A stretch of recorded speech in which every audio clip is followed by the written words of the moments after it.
Good morning, good afternoon, good evening, and welcome to another video. And for this video, what I really want to talk about is who have you bonded yourself with? Who have you aligned yourself with?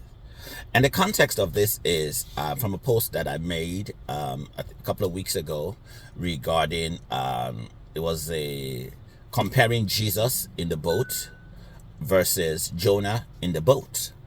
Both situations were people that were in the boat, sleeping in the bottom of the boat in the middle of a storm. Both were oblivious of what was going on. Both had to be waking up to be made aware of what was going on.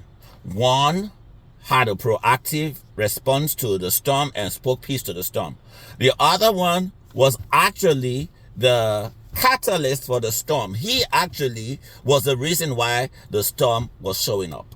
And metaphorically speaking, or regarding both situations, who do we have? Who are we aligned to in our lives?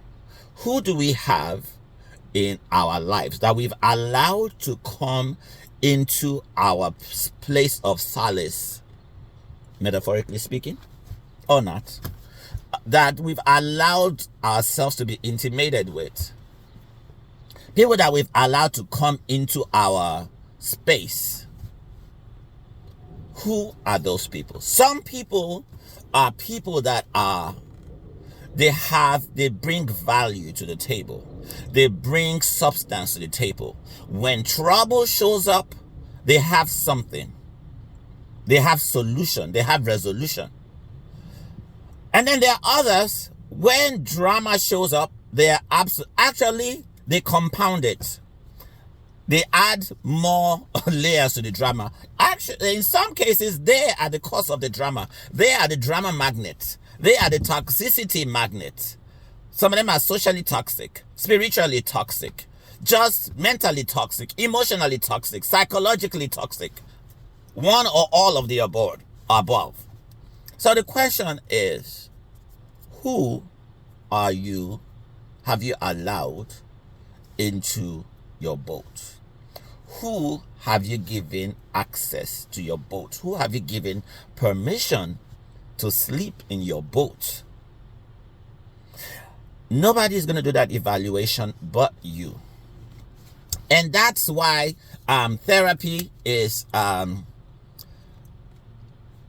I advocate for therapy, because therapy, even though a lot of Christians don't like it, what therapy does is it gives you the opportunity to talk with an objective person who listens to your subjectivity and is able to bring out objective points, make you face your subjectivity with an objective point of view.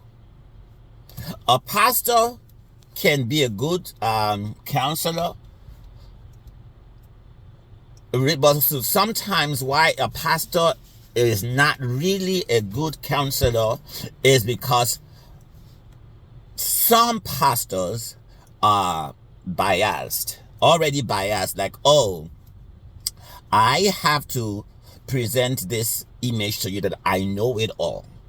You can't go to your pastor, some pastors, and the pastors have no answer, and admit to you that they have no answer, because that will mean, oh, they have failed in their lordship or their pastorship over you. So they always got to have an answer, always got to bring insight. Even when they don't have an answer for something, they got to bring it up, because they need to be they need to always have an answer for people, for their sheep. And then another area of bias is where everything is spiritual.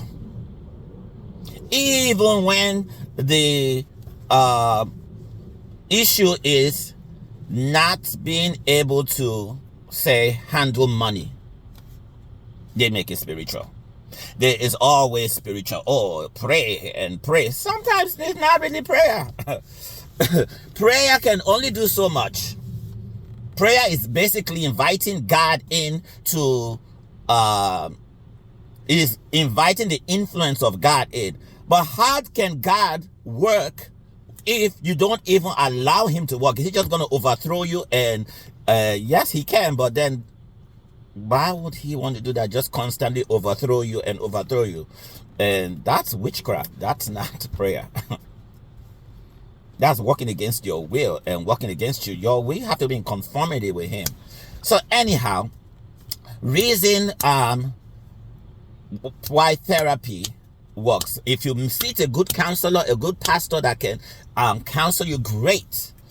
Find a Christian therapist, great. Sometimes a secular therapy, whatever therapy you find. But point is, it will allow you evaluate who is in your life. What are they bringing to the table? Sometimes family might be, you need to give family space. Jesus did it. I mean, and Jesus didn't do it because his family was toxic. Well, there was some level of toxicity from his family, because when he went to Capernaum and he tried to do miracles, he couldn't do any miracles there. Was it Capernaum? He couldn't do any miracles there because it was his family. It was like, oh, isn't this the son of Joseph the carpenter? Didn't we marry his sister? You out here trying to do miracles? We know you, bruh. And so he said, let's leave. I can do this. Will have familiarity has brought contempt here. Let's leave. And there's another scripture where he says his brother and sisters are people who do the word, who obey the word. That's who he considers as his brothers and sisters. So it wasn't like toxicity in the sense of negativity, but it was toxicity in the sense of impeding against his ministry. So he didn't say, oh, my brother, my family, my blood, but it was, they were contrary to his vision. They were not aligned. They were not enabling the performance of his vision. And he has zero hesitation in distancing himself to pursue the vision. Who are we to now want to hold family, like, oh, a family, and then you find out that they're not bringing value to your purpose. They're not adding value to your well-being. As a matter of fact, they are being Jonah. Your family members may be the Jonah in your boat that's attracting the drama and the chaos in your life. My friend, throw them overboard. Throw them overboard. So anyway, this video is identify who your Jonah is, who your Jesus is in your life. Storms will always come. We will always face storms. You don't want to wait till the storm shows up, then you want to find out, okay, what are my resources to handle storms? No, you should already know how to handle your storm before the storm shows up. You need to know who your resources are. Oh, I just belched. I'm human. You need to know who your resources are. So when the storm shows up, you know who to access, who to call, who to reach out to. And sometimes your pastor may not be the person.